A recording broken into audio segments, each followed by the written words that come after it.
인생은 전쟁입니다. 꼭 총과 대포가 있어야만 전쟁은 아닙니다. 총과 대포가 없어도 그만큼 혹은 그 이상의 치열하게 싸워야 되는 것이 인생입니다. 그래서 인생은 전쟁입니다. 공부도 전쟁이고요. 취업도 전쟁입니다. 사업도 전쟁이고요. 직장 생활도 전쟁입니다. 자녀를 양육하는 것도 전쟁이고 가정 생활하는 것도 전쟁입니다. 다 싸워야 될 것들입니다. 그 외에도 불의와도 싸워야 하고 악과도 싸워야 하고 유혹과도 싸워야 하고 가난과도 싸워야 되고 질병과도 싸워야 되고 고난과도 싸워야 합니다. 죄와 싸워야 하고 타락한 나의 본성과도 싸워야 하고 사탄과 싸워야 하고 귀신과 싸워야 됩니다. 온통 싸울 것 투성이에요. 그래서 인생은 전쟁입니다. 이 인생의 전쟁터를 염두에 두고 쓴 시가 바로 하버드 대학교의 교수였던 롱펠로우의 인생창가라는 시입니다. 잘 알려진 시이기도 하고 제가 일전에 한번 소개한 바도 있습니다. 우리 식에 익숙한 거는 이 시의 제목은 인생의 시편 이렇게 오히려 번역하면 좋을 것 같기도 한데 보통은 이제 인생 찬가라는 제목으로 보통 번역되어 있습니다. 이 시를 한번 소개하겠는데요. 기존에 나와 있는 번역본을 원문 내용을 제가 참고해서 약간 수정해서 한번 이렇게 그 시 내용을 한번 소개해 보도록 하겠습니다. 슬픈 곡조로 말하지 말라. 인생은 허무한 꿈에 불과하다고.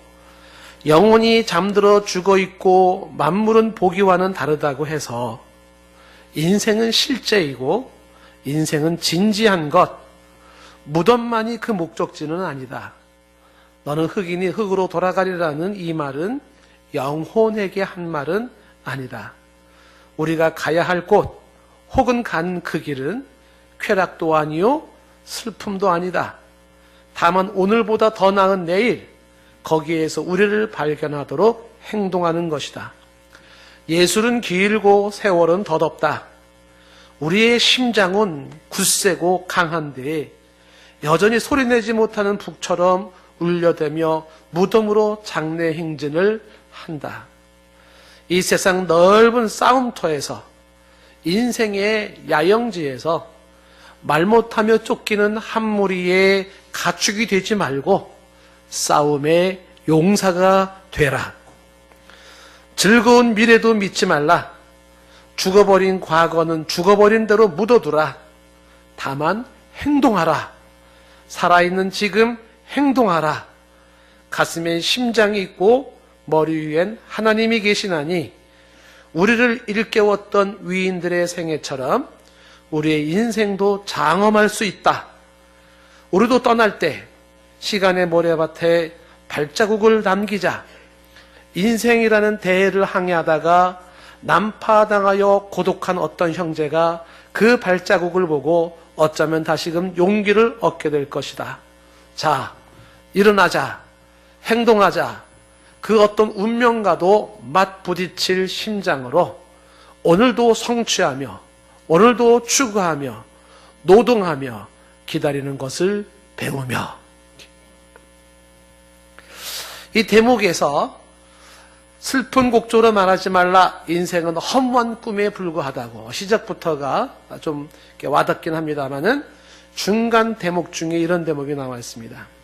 이 세상 넓은 싸움터에서 인생의 야영지에서 말 못하며 쫓기는 한 무리의 가축이 되지 말고 싸움의 용사가 되라. 말 못하며 쫓겨가는 한 무리의 가축 같은 인생 살지 말고 싸움의 용사가 되라. 오늘 이 시간 여기 계신 여러분을 제가 축복합니다. 싸움의 용사가 되기를 바랍니다. 싸움의 용사가 되라. 인생을 싸움으로 성경은 종종 이야기를 합니다. 디모데전서 6장 12절 말씀에도 믿음의 선한 싸움을 싸우라 이렇게 얘기를 하고 있어요. 그리고 디모데후서 4장 7절 말씀에도 사도 바울이 내가 선한 싸움을 싸우고 나의 달려갈 길을 마쳤다라고 이야기를 합니다. 이 세상 넓은 전쟁터에서 싸울 것도 많지만 우리의 원수들은 인정사정 보지 않고 무섭게 달려듭니다. 우는 사자와 같이 달려듭니다. 그래서 우리는 종종 두렵고 무섭고 떨립니다. 하지만 피할 수 없는 싸움일진데 싸우시기 바랍니다. 그리고 싸워야 한다면 반드시 이기시기 바랍니다. 이런 현장 앞에서 우리는 이런 질문을 던지지 않을 수가 없습니다. 그렇다면 이 싸움터에서 내가 싸워야 할 무기는 무엇인가? 이 싸움터에서 내가 뽑아야 할 칼이 있는가? 이 전쟁터 싸움터에서 쏴야 할 총이 있는가? 총알이 있는가? 어떤 이들은 이 싸움터에서의 그 무기를 첨단 기술을 자랑하는 물리적 무기로 말할런지 모릅니다. 혹은 이 전쟁터에서 싸움의 무기로서 어떤 사람은 지혜를 꼽을지 모릅니다. 지혜가 무기다 그럴지 모릅니다. 또 어떤 사람은 이 인생의 전쟁터에서 우리의 진짜 무기는 돈이다, 돈이 무기다 이렇게 말하려는지 모릅니다. 혹자는 이 전쟁터 인생 싸움터에서 우리의 무기는 권력이다, 권력을 잡아야 된다 이렇게 말하는지 모릅니다. 오늘 말씀의 결론부터 미리 말씀을 드린다면 우리가 이 싸움의 무기는 하나님의 능력입니다. 우리에게 있어서의 이 전쟁터의 싸움의 무기란 뭐냐? 하나님의 능력이라는 거죠. 이게 오늘 말씀의 핵심입니다. 어떤 내용을 담고 있는지 말씀을 한번 차근히 한번 들여다보겠습니다. 1절 말씀에 보시니까 여기 보니까 사도 바울이 인신공격을 당한 모습을 그대로 지금 얘기를 하고 있는 거예요. 뭐라고 얘기를 하고 있냐면 너희를 대면하면 유순하고 떠나 있으면 너희에게 대하여 담대한 나 바울은 이렇게 얘기하죠. 이 앞에 있는 대면하면 유순하고 떠나면 담대하다라는 것이 이게 비웃는 소리입니다. 근데 사도 바울은 그런 나 바울은 이렇게 이야기를 하고 있습니다. 왜 이것이 비웃는 말이냐면 너희를 대면할 때의 유순하고라는 이 유순이라는 단어가 어떤 의미를 가지고 있는 거냐면 우유부단하다, 나약하다, 겁이 많다, 비굴하다 이런 뜻을 가지고 있는 게 유순하고 그런 거예요. 그리고 뒤에 담대하다라는 것은 엄격하다, 강하다, 무섭다라는 이야기입니다. 이게 왜 사도 바울을 공격하는 험담하는 이야기냐면 사도 바울이 이중적이라는 거죠. 이 사도 바울은 아주 겉과 속이 다른 사람이다. 그 치사한 모습을 뭐라고 말했냐면 얼굴과 얼굴을 맞댈 때는요 유순한데 그 유순한 모습이 비굴하기까지 나약해 보이고 겁이 많아 보이는 그 모습이라는 겁니다. 그리고 떠나서 편지를 쓸 때는 무슨 대단한 인물처럼 아주 씩씩하고 용감하고 강하고 확실하게 글을 쓰고 있다는 겁니다. 그래서 이 사도 바울의 대면할 때의 유순함과 떠났을 때의 담대함은 사도 바울을 비웃는 말이지만 사도 바울은 이것을 그대로 받아들입니다. 왜냐하면 이것은 나쁜 뜻으로 말할 수도 있지만 좋은 뜻일 수도 있기 때문에 그렇습니다. 좋은 뜻이라는 게 뭐냐 하면 진짜 훌륭한 사람은 유순함과 담대함을 같이 가지고 있는 사람이라는 거예요. 제가 이렇게 하면 아멘이 나올 거라고 예상을 했는데 아직 안 나오는 걸 보니까 제가 전달하는 내용이 아직 전달이 잘 안 된 것 같아요. 왜 이 유순함과 담대함을 갖는 것이 이게 좋은 거냐라는 것은 그 다음 내용을 보면 돼요. 지금 1절에서 이렇게 말하고 있지 않습니까? 그런 나 바울은 이제 그리스도의 온유와 관용으로 친히 너희를 권한다고 말하지 않습니까? 여기 답이 있는 거죠. 그리스도의 온유와 관용으로 친히 너희를 권한다. 자, 요 말의 의미를 여러분들이 아신다면 온순함, 유순함과 담대함의 양면성을 가지고 있는다는 게 어떤 건지를 이해하게 될 겁니다. 자, 여러분 무슨 내용이냐면 지금 사도 바울이 사람들을 대할 때 그리스도의 온유와 관용으로 대한다는 겁니다. 아시다시피 그리스도는 온유하죠. 그 그리스도의 온유함에 대한 얘기는 마태복음 11장 29절에 분명히 말씀했어요. 나는 마음이 온유하고 겸손하니 라는 이야기를 하고 있습니다. 나는 마음이 온유하고 겸손하다. 온유하고 겸손하다. 주님의 온유함이 있죠. 그러면서 주님의 관용이라고 하는 것은 어떻게 묘사되고 있냐면 누가복음 13장 34절에 보면 예루살렘을 향해서 말하죠. 예루살렘에 예루살렘아 선지자들을 죽이고 내게 파송된 자들을 돌로 치는 자야, 암탉이 제 새끼를 날개 아래 모음같이 내가 너희의 자녀를 모으려고 한 일이 몇 번이냐. 암탉의 새끼를 모으려 하는 것처럼 예루살렘 백성들을 가슴에 품으려고 했던 게 몇 번이었느냐. 예수 그리스도의 관용을 이야기해주고 있습니다. 자, 그런데 여기서 놓치지 말아야 되는 것이 있습니다. 그게 뭐냐면 다시 10장 1절 말씀을 해보시면은 그리스도의 온유와 관용으로 친히 너희를 권하고 라고 되어 있지 않습니까? 그러니까 그리스도의 온유, 그리스도의 그 관용을 그것으로 나는 본받아 그와 같이 너희를 권한다는 거죠. 여기서 중요한 내용이 있습니다. 그게 뭐냐면 이 온유와 관용을 얘기할 때 반드시 언급돼야 되는 것이 있습니다. 그게 그리스도의라는 단어예요. 이 그리스도의 온유와 관용이라는 것이 요게 키입니다. 왜 그런 거냐 하면 그리스도의 온유와 관용에서 이 그리스도가 있느냐 없느냐는 그 온유와 관용의 의미가 달라져 버리기 때문에 그렇습니다. 그리스도가 없는 온유와 관용인가, 그리스도가 있는 온유와 관용인가, 이 문제인데 그리스도가 없는 온유와 관용이 아니라 그리스도가 있는 온유와 관용입니다. 이해를 돕기 위해서 이 그리스도를 진리로 바꿔보시면 돼요. 그리스도를 진리로 바꿔보시면 진리의 온유와 관용입니다. 다시 말하면 진리가 없는 온유와 관용은 죄와 불의에 대해서 싸우질 않아요. 진리가 없는 온유와 관용은 죄와 불의에 대해서 분투항거하지 않습니다. 그런데 진리가 있는 온유와 관용은 싸워요. 불의에 대해서 싸우고 죄에 대해서 싸우는 거죠. 진리가 있는 온유와 관용은 죄와 불의에 대해서 분투항거한다는 거예요. 싸운다, 싸우지 않는다. 이게 중요한 내용이라는 겁니다. 라이놀드 니보의 이야기가 그런 얘기입니다. 무슨 내용이냐 하면 기독교가 이 사회에 득이 될까 해가 될까, 그때에 니본 얘기한 게 둘 다라고 얘기를 하는 거예요. 기독교라는 종교는 이 사회에 해가 될 수도 있다는 얘기를 해요. 어떤 때 해가 되는가, 그분의 얘기를 기도로만 들어봐야 돼요. 기독교가 이 사회에 절대적으로 필요하면서도 해가 되는 이유는 뭐냐면 기독교인들 속에 착각하는 게 하나가 있다는 겁니다. 사랑이라는 이름으로, 용서라는 이름으로, 그리고 받아줘야 된다는 수용의 이름으로 죄와 불의와 악을 받아들인다는 거예요. 그것과 싸우지 않는다는 겁니다. 사랑해야지, 용서해야지, 받아줘야지. 그러면서 죄와 악과 불의는 점점 커진다는 거죠. 이런 의미에서 사회학적으로 기독교는 좋지 못한 역할을 하고 있다는 거예요. 어떻게 생각하세요?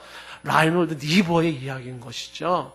무슨 얘기냐면 사람을 사랑하고 용서하고 온유함으로 대하고 관용으로 대할 때 그리스도와 진리를 중심으로 해서 해야 되는데 그리스도와 진리를 빠진 상태에서 사랑을 말하고 용서를 말하고 관용을 말하니까 이것도 괜찮고 저것도 괜찮고 다 덮어. 그러면서 이 불의한 세력은 이걸 악용해서 자신의 죄를, 불의를 점점 더 확대시켜 나가고, 싸워야 될 사람이 싸우지 않고 말해야 될 사람이 말하지 않음으로 인하여서 그 피해는 고스란히 백성들이 받게 된다는 거예요. 강조하는 것은 뭐냐면, 니보가 강조하는 것은 진짜 중요한 것은 기독교가 이 사회에 선한 영향력을 행사해야 될지인데, 여기서 놓치지 말아야 되는 게 뭐냐면 싸울 줄 알아야 된다는 거예요. 문제는 어떻게 싸울 것이냐는 방법론의 문제는 필요해요. 이건 지혜입니다. 지혜예요. 그런데 그 싸움이라고 하는 강제하는 이 힘이나 도전하는 이 힘이 없이는 가진 자들의 그 권력자들의 그 부패의 타락은 막을 수가 없다는 거예요. 이 사회의 그 도덕적인 인간이 비도덕적인 사회에서의 갈등하는 요인이라는 겁니다. 사도 바울을 향해서 대면할 때는 온순하더니 그다음에 떠나서는 담대하다. 그렇죠? 온순함과 담대함이 두 개가 다 있는 거죠. 왜 그럴까요? 그리스도의 그 온유와 관용으로 대하다 보니까 받아주고 끌어안고 용서해주고 덮어주고 좋지요. 그러나 이 그리스도를 중심으로 한, 이 진리를 중심으로 한 이거를 대적하는 비진리의 세력과 불의의 세력과 죄악의 세력에 대해서는 어떻게 해요? 담대함으로 엄격하게 분명하게 나간다는 거예요.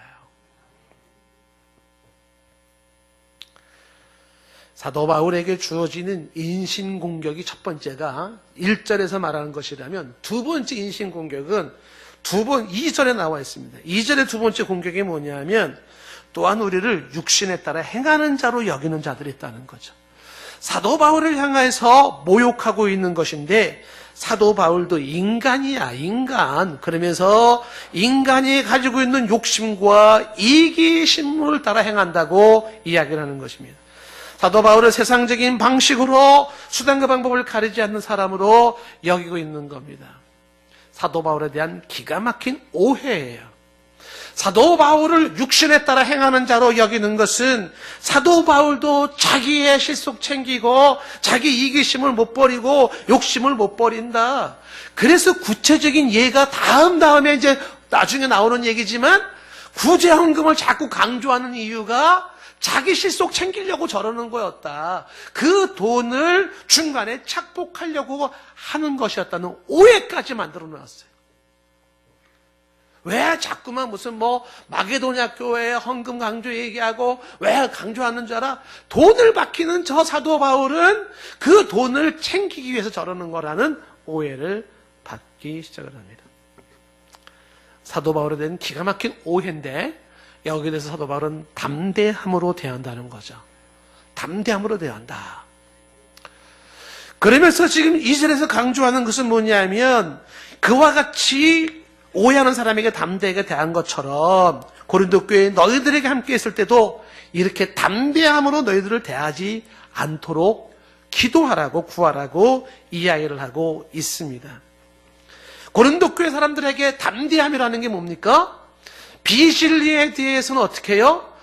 진리가 아닌 것에 대해서는 그리스도 이름으로 싸운다 그랬잖아요. 그 싸울 땐 어떻게 싸운다고요? 엄격하고 강하게 무섭게 싸운다 그러지 않았습니까? 고린도 교회를 향하여서 담대한 것은 사랑이 하나님이 공의 하나님으로 바뀌어질 때는 이제 채찍을 찌르는 것과 똑같은 거예요. 무섭게 혼냅니다. 아주 무섭게 혼내는 거죠. 사랑으로 온유로 대해줬던 그분께서 진리에 끝에서 공의의 심판을 해야 될 때는 담대함으로 대하는 건데 그는 무섭게 심판하게 된다는 거예요. 그래서 내가 육신 따라 행하는 것이라고 여기는 자들에게 그렇게 담대함으로 대하는 것처럼 그렇게 나약한 사도 바울이 아니죠. 그런 예수 그리스도 그런 하나님이 아니지 않습니까? 고린도 교회 너희들을 대할 때도 이렇게 담대함으로 무섭게 강하게 너희들을 벌 주는 자가 되지 않기를 구하라고 똑부러지게 얘기를 하는 것입니다. 1절과 2절 말씀에서 우리는 먼저 이것을 기억합니다. 싸워야 할 대적자가 많이 있다는 사실이에요. 우리에게는 언제 어디서나 싸워야 할 대적자가 항상 따라붙고 있다는 사실을 기억해야 한다는 사실입니다. 진리라고 하는 것에도 대적이 있어서 진리가 머물지 못하도록 비진리로 진리를 가리려고 해요. 정의의 대적이 있어서 정의가 서지 못하도록 불의가 정의를 몰아내려고 합니다. 싸워야 되겠죠. 선에도 대적이 있어서 선이 정책하지 못하도록 악이 선을 몰아내려고 합니다. 싸워야 되죠. 행복의 대적이 있어서 행복하지 못하도록 불행이 행복을 몰아내려고 해요. 싸워야 됩니다. 감사의 대적이 있어서 감사하지 못하게 하고 원망이나 불평하게 하면서 감사를 몰아내려고 해요. 싸워야 돼요. 하나님에게 대적자가 있어서 하나님을 알지 못하게 하고 부질없는 우상들을 하나님으로 대체하려고 해요. 싸워야 돼요. 그리스도의 대적자가 있어 그리스도를 가리고 안티 그리스도로 그리스도 없는 세상을 만들려고 해요. 싸워야 되는 거죠. 복음의 대적이 있어 복음을 거부하고 비복음으로 복음을 덮으려고 해요. 싸워야 되는 겁니다. 비진리와 싸워야 되고 불의와 싸워야 되고 악과 싸워야 되고 불행과 싸워야 되고 원망과 싸워야 되고 불평과 싸워야 되고 우상들과 싸워야 되고 안티그리스도와 싸워야 되고 비복음과 싸워야 되고 싸워야 돼요. 싸움은 피할 수가 없습니다. 이것은 누구에게도 예외적이지 않아요. 싸움이 선택이 아니라 인생의 싸움이 필수일진데 그렇다면 우리는 어떻게 싸워야 할지 고민해야 됩니다. 한 가지 먼저 전제하는 것은 세상 방식으로 싸우지 말라는 겁니다. 3절 말씀이죠. 우리가 육신으로 행하나 육신 따라 싸우지 아니하니 육신 따라 싸우지 마라. 이게 먼저 전제될 부분입니다. 인간이지만 인간적인 방법으로 싸우지 않는다는 것을 말씀하고 있는 것입니다. 이 육신 따라라는 것이 2절에서 말했지 않습니까? 2절에서 육신 따라 행하는 자라는 얘기있죠. 그러니까 이런 방법으로 싸우지 않는다는 겁니다. 다시 말하면 육신 따라라는 말은 인간적인 욕심 따라 인간적인 이기심으로 세상적인 방식으로 세상적인 수단으로 그렇게 싸우지 않는다는 겁니다. 이 세상 사람들이 싸우는 방식을 가만히 보면 굉장히 많이 치사해요. 세상에 싸우는 방식은 뭐냐 하면 거짓말을 싸우는 것이고 여론몰이를 해가면서 군중을 심리를 이용하려는 싸움이에요. 인터넷을 통하여 댓글을 조작하면서 그래서 여론을 몰아서 싸우는 세상적인 방법 있지 않습니까? 혹은 선전을 하고 미화를 시키고 혹은 편법을 쓰고 포장을 하는 그런 싸움들이 있지 않습니까? 그런 식으로 싸우지 않는다는 겁니다. 그런 식으로 싸우지 말라는 거예요. 세상 사람들이 싸우는 모습처럼 목소리 높여가지고 객기를 부려가면서 폭력을 휘두르면서 그런 식으로 싸우는 것이 아니라는 것입니다. 싸워야 되는데 어떻게 싸울 것이냐가 문제예요. 그때 세상적인 방식으로 싸우지 마라. 그렇게 난 싸우지 않는다는 거죠. 그러면 어떻게 싸워야 될 것이냐는 거죠. 중요한 것은 싸움의 승패에서 좋은 무기를 들라는 겁니다. 좋은 무기. 무기로 싸워라. 이렇게 된 거죠. 뉴스에 우리는 미국이 드론으로 이란의 최고 군부 지도자 과셈 솔레이만이 피습하는 것을 목격을 했습니다. 사람들이 다 놀란 것이 뭐냐면 미국의 드론을 통한 공격이에요. 참 깜짝 놀랐습니다. 우리 전 특전사령관이었었던 장경석 장군 이분이 이 드론에 대한 얘기를 했지 않습니까? 또 그게 실제로 지금 이루어진 거예요. 그분 얘기가 나는 저 드론 가지고 전쟁을 할 수 있을까 싶은데 그게 지금 실제로 나타나는 겁니다. 드론을 딱 띄워가지고 상대 타격을 딱 정하면 이 드론이 저 지상에 있는 사람이 얼굴 인식까지 해버려요. 인식해가지고 차가 가는 방향을 추적해서 그대로 때려버려요. 길바닥에 나와서 살 수가 없어요. 타겟이 정해지면은 드론이 쫓아가면서 그대로 인식 후해가지고 때려버린다는 거 아닙니까? 그래서 사람들은 야 정말 미국의 첨단 무기라는 게 진짜 대단하다. 다 놀래버립니다. 요즘의 전쟁은 무기의 전쟁이라고 해도 과언이 아닐 겁니다. 그래서 세계는 점점 더 첨단 무기 개발에 그렇게 전념하고 있는지 모릅니다. 군사적인 전쟁에서 무기가 중요하듯이 인생의 전쟁에서도 무기가 중요합니다. 그렇다면 내 인생의 무기는 무엇인가? 싸워야 되는 이 전쟁터의 인생을 살고 있는데 내 인생의 최대 무기는 무엇인가? 오늘 사도 바울은 그 무기가 무엇인지를 정확하게 얘기를 해줍니다. 4절 말씀이죠. 다 같이 읽어봅시다. 4절 시작. 우리의 싸우는 무기는 육신에 속한 것이 아니요 오직 어떤 견고한 진도 무너뜨리는 하나님의 능력이라. 우리의 싸우는 무기는 육신에 속한 것이 아니에요. 아까 얘기했던 것처럼 세상적인 그런 무기, 세상 방식으로 인간적인 방법으로 싸우는 그런 무기가 아닙니다. 우리의 싸우는 무기는 육신에 속한 것이 아니라 오직 어떠한 진도 무너뜨리로 파괴시킬 수 있는 하나님의 능력입니다. 이게 우리의 무기라고 말하고 있어요. 이 하나님의 능력이라는 이 무기가 얼마나 효과적인지 그것을 얘기하지 않습니까? 어떠한 견고한 진도 무너뜨린다는 것은 난공불락의 요새도 무너뜨려요. 그 누구도 무너뜨릴 수 없는 그 여리고 성도 무너뜨릴 수 있는 것이 하나님의 능력인 것입니다. 오직 어떤 견고한 진도 무너뜨리고 또 모든 무너뜨립니까? 4절에 보니까 모든 이론을 무너뜨리며 이렇게 되어 있습니다. 이게 원래 5절로 가야 되는 것인데 성경에 지금 4절로 되어 있지만은요. 모든 이론을 무너뜨린다는 거 이론. 여기서 이론은 잘못된 이론이나 궤변이나 모든 걸 다 얘기하는 겁니다. 여러분 사람은 이론으로 이론을 이길 수 없다는 거 아십니까? 이론으로 이론을 이기려고 하지 마십시오. 왜냐하면 하나의 이론은 또 다른 이론이 나오기 마련이고 그 또 다른 이론은 앞선 이론을 부수게 되어 있습니다. 이론으로 사람을 이기려는 것만큼 어리석은 것은 없다고 생각합니다. 그렇다고 모든 이론을 다 불필요하다고 말하는 것은 아니지만 진정으로 싸워서 이기는 것은 이론으로 싸워서 이기는 것이 아닙니다. 하나님의 능력이 모든 이론을 이기게 하는 줄로 믿습니다. 하나님의 능력으로. 세계적인 석학들이 무너지는 것을 보면 진짜 하나님의 능력 외에는 답이 없습니다. 그토록 도도하고 그렇게 똑똑하고 그렇게 훌륭한 수많은 세계적인 학자들이 무릎을 탁 꿇으면서 항복하는 모습을 보면은요, 그 어떤 이론 때문에 무너지는 게 아니에요. 하나님이 그를 그의 당신의 방법으로 능력으로 쓰러뜨려요. 무너뜨리는 겁니다.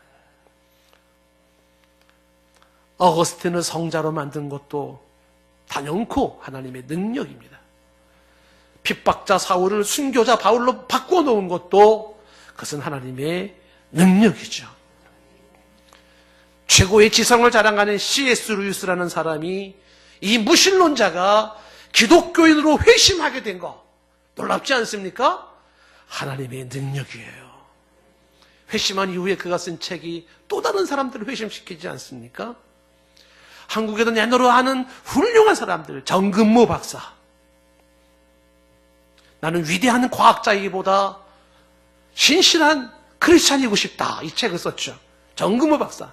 정말 똑똑한 사람이에요. 김영길 총장님도 마찬가지고요. 나사에서다 인정하는 사람들 아니었습니까? 이어령 선생님도 마찬가지예요. 이런 훌륭한 학자들이 그들의 이론을 깬 것은 하나님이 깨시는 거죠. 하나님의 능력의 이 무기의 효력은요, 이 무기의 효력은 여기서 끝나지 않아요. 5절 말씀에 보니까 하나님 아는 것을 대적하여 높아진 것을 다 무너뜨려요. 무슨 얘기냐면 하나님을 마땅히 알아야 되는데 하나님을 알지 못하게 만들어요. 이 높아진 것이 허세와 교만인데 원어 성경으로 보면 그 허세와 교만도 깨트리고 무너뜨리는 건 하나님의 능력입니다. 그리고 모든 생각을 사로잡아서 그리스도에게 복종하게 하는 것도 하나님의 능력인 것입니다. 하나님의 능력인 것이에요. 그래서 하나님의 능력으로 승리를 거두는 것입니다. 사도 바울이 이걸 알고 있었습니다. 고린도전서에 보면 사도행전 고린도전서 보면 고린도서 2장 3절 말씀에 보시면 사도 바울이 이렇게 고백합니다. 고린도전서 2장 3절 말씀에 가면 내가 너희 가운데 거할 때에 약하고 두려워하고 심히 떨었다.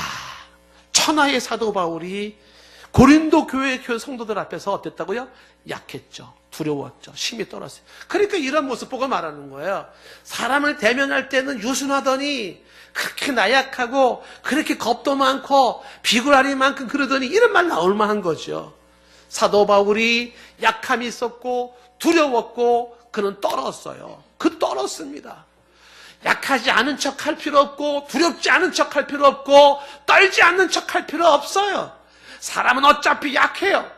약할 때 약한 거 인정하고 두려울 때 두려워하면서 인정하고 떨어할 때 떠는 게 정상적인 거예요. 그때 이것이 싸움터에서 이 현장에 주어질 때 어떻게 했을까요? 이어지는 4절에 보니까 사도 바울은 내가 내 말과 내가 전도하는 것이 설득력 있는 지혜의 말로 하지 않았다는 거죠. 지혜의 말이 아니죠. 설득력 있는 논리의 문제가 아니었죠. 어떻게 했어요? 다만 성령의 나타남과 능력으로 해야지. 성령의 나타남과 능력이 되어져야 돼. 이어지는 5절 말씀에도 계속 말씀하지 않습니까? 5절에 말하기를 사람의 믿음 너희의 믿음이라는 것이 인간의 지혜에 있는 것이 아니에요. 다만 하나님의 능력에 있게 하려 하였노라. 사람을 바꾸는 것은 하나님의 능력입니다. 모든 이론을 무너뜨리는 것은 하나님의 능력입니다. 저 막강해 보이는 원수, 저 세력들, 저 여리고성 같은 것들을 무너뜨리는 것은 하나님의 능력인 것이죠. 하나님의 능력으로 싸웠던 사람들, 이게 성경 전체에 담긴 내용들이에요. 성경 전체에 나왔던 내용들이 다른 것들을 보면 하나님의 능력으로 싸워 이겼더라, 이 내용입니다. 대표적인 예로 우리는 이 다윗과 골리앗의 싸움을 우리는 종종 듭니다. 이 다윗이 골리앗과 싸울 때 나왔던 대화를 다시 한번 보십시오. 어떤 대화가 주고받았는지. 사무엘상 17장 45절 말씀에 보면 다윗이 블레셋 사람인 이 골리앗에게 말을 하죠. 지금 사무엘상 17장 45절 말씀에 뭐라고 말합니까? 너는 칼과 창과 단창으로 내게 나오지만. 사무엘상 17장 45절. 이 골리앗이 의지했던 건 뭐냐면 칼과 창과 단창이에요. 아까 얘기했던 인간적인 방법, 세상적인 방법이죠. 칼과 창과 단창은 무기의 첨단 기술이래. 이거를 가지고 자기의 등치를 가지고 그리고 나와요. 그렇지만 다윗은 나는 내가 모욕하는 만군의 여호와의 이름으로 내게 나아간다라고 이야기를 합니다. 칼과 창과 단창을 의지하고 나오는 사람과 하나님의 이름, 하나님의 능력을 의지하고 나오는 사람이 한판 전쟁을 벌이게 된 것입니다. 다윗은 알고 있었고 믿고 있었어요. 누가 강한 자인지, 누가 승자가 될지는 뻔합니다. 하나님의 능력을 가지고 나아가는 자. 그래서 다윗은 이 하나님의 능력을 가지고 나아가는 거죠.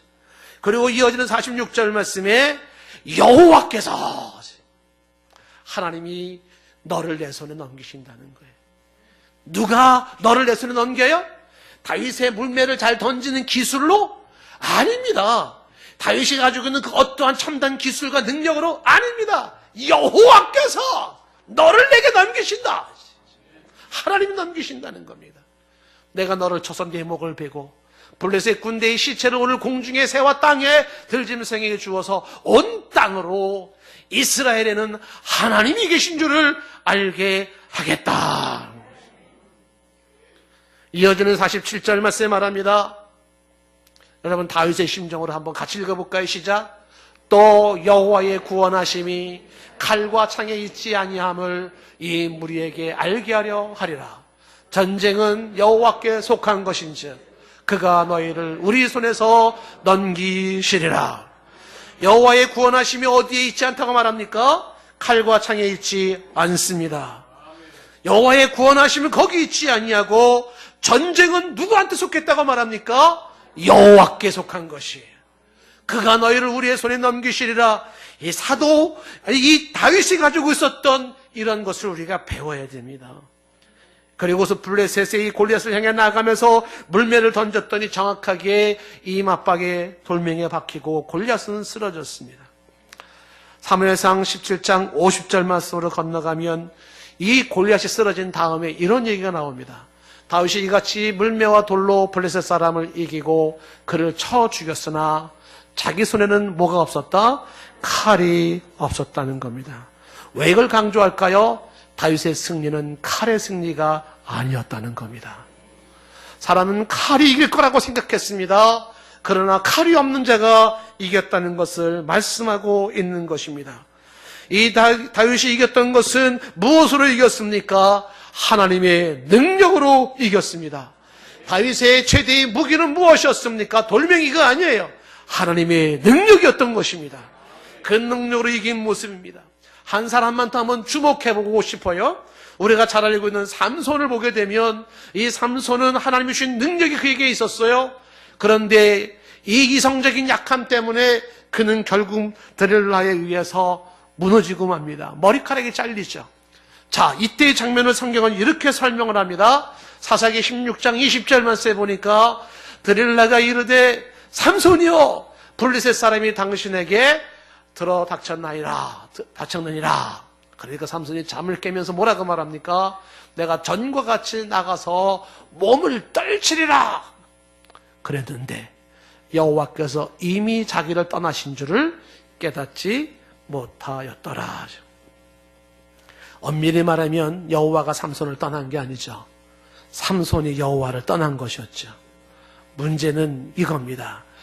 하나님이 떠난 삼손은 무력해요. 하나님이 떠난 삼손은 무력해요. 성도가 이걸 깨달아야 됩니다. 하나님이 떠난 사람이나 하나님이 떠난 교회나 하나님이 떠난 가정이나 하나님이 떠난 민족과 나라는 무력해집니다. 무력해. 힘을 쓸 수가 없어요. 사업도 마찬가지예요. 하나님이 떠나가면 무력해집니다. 아무리 인간적인 방법으로 용을 써도 안 돼요. 여기서 끝나지 않냐고 이 삼손이 힘을 쓸 수 없는 상태에서 그 다음 이어지는 사사기 16장 21절에 블레셋 사람이 그 삼손을 잡아서 그의 눈을 뺍니다. 그리고 끌고 가사에 내려가서 놋줄로 매고 그에게 옥에서 맷돌을 돌리게 합니다. 비참함이죠. 저는 이런 부분이 사실 저는 굉장히 두려워해요. 하나님이 떠나면 무력해지고 그 인생은 비참해집니다. 비참해져요. 눈이 빠진 채로 피를 쏟으면서 맷돌을 돌리고 저 원수들 앞에서 재롱 떨어야 돼. 재롱 떨어요. 삼손이 웃겨야 됩니다. 처절하죠. 이 모습이 유다의 마지막 왕 시드기에게도 그대로 이루어졌지 않습니까? 이러한 삼손의 모습 속에 이 사사기에서는 16장 22절에 아주 상징적인 말씀을 하나 담아놓습니다. 22절에 보면 그의 머리털이 밀린 후에 머리는 어떻게 돼요? 다시 자라기 시작했다라는 이야기가 나옵니다. 이 머리가 다시 자란다는 게 무엇을 말하는 것이겠습니까? 정욕의 눈을 잃어버린 이 삼손에게 영의 눈이 열리기 시작하면서 하나님의 능력이 다시 머물기 시작한다는 것을 보여주는 거예요. 내 육신의 눈이 가려짐으로 말미암아 드디어 영의 눈이 열리면서 아하! 하나님의 능력으로 강해지는 거였는데 내가 하나님을 떠남으로 그 능력을 잃어버렸구나. 그래서 이 삼손은 이 16장 28절에 이렇게 기도를 드리게 됩니다. 삼손이 여호와께 부르짖어 이르되 삼손이 여호와께 부르짖죠. 삼손이 다른 방법 쓰지 않습니다. 인간적인 방법, 세상적인 방법 쓰지 않습니다. 무슨 댓글을 조작하지도 않고 선전을 내지도 않고 어떤 소문을 내면서 사람들의 군중을 그렇게 모으지도 않습니다. 자기가 가지고 또 어떤 비밀의 무기를 쓰지도 않습니다. 하나밖에 없습니다. 여호와께 부르짖는 거예요. 여호와께 부르짖으되 주 여호와여 구하옵나니 나를 생각하옵소서. 하나님이여 구하옵나니 이번만 나를 강하게 하사. 하나님이 강하게 하실 때 강하신다는 걸 깨달은 거죠. 이번만 나를 강하게 하사 나의 두 눈을 뺀 블레셋 사람 앞에 원수를 단번에 갚게 하옵소서. 삼손이 발견한 것은 그거였습니다. 하나님의 능력이 떠나갈 때 그 무력함과 부끄러워지는 내 인생, 하나님의 능력으로 인생을 살아갈 수밖에 없다는 것을 보게 된 겁니다. 오늘 우리는 선택을 해야 됩니다. 인간의 능력으로 싸울 것인가 하나님의 능력으로 싸울 것인가. 어차피 피할 수 없는 싸움입니다. 오늘 고린도서 10장 6절 말씀에는 너희의 복종이 온전하게 될 때, 즉 복종의 시기가 완전히 끝날 그때에는 복종치 않는 자들에게 벌을 하려고 준비하고 있다고 말을 하고 있습니다. 벌합니다. 복종하지 않는 자, 복음과 하나님의 복종하지 않는 자들에게는 담대함으로 엄격하게 벌할 것이라고 이야기를 합니다. 말씀을 정리합니다. 인생은 전쟁입니다. 이 전쟁터에서 나의 무기는 무엇인가? 세상 사람들은 세상의 무기를 선택하겠지만 저와 여러분은 우리의 무기를 하나님의 능력으로 삼은 줄로 믿습니다. 하나님의 그 능력이라는 이 무기는 난공불락을 무너뜨리고 어떤 이론이나 어떤 교만이나 어떤 허세나 어떤 것도 무너뜨리고 어떤 세력이나 어떤 공격도 무너뜨리는 것이 하나님의 능력입니다. 하나님의 능력은 미국이 띄우는 드론보다 강하고 세계가 주목하고 있는 핵폭탄보다 강합니다. 하나님의 능력이 머무는 곳에 하나님의 역사가 일어나고 하나님의 능력이 떠나간 곳에 힘을 잃은 삼소처럼 무력함과 부끄러움에 처할 뿐입니다. 싸워야 하는 인생, 뭘 가지고 싸울까? 인간의 능력으로 싸울까? 하나님의 능력으로 싸울까? 오늘 성경은 성령을 통해서 우리 가운데 분명히 말씀해 주십니다. 성도의 무기는 하나님의 능력이다.